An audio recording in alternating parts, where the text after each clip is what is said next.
Öyle karışık yazmışsın ki harfler halay çekiyor. El yazısı değil, halay yazısı mübarek.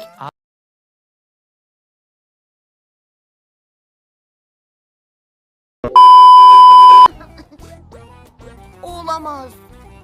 Kim bilir nereye düşecek? Aa!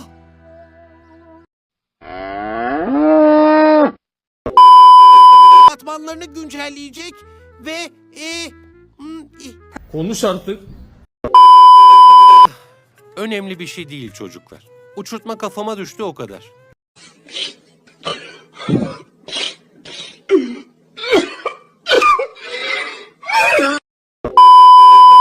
hadi ama dur sesi biraz daha açayım. Ne?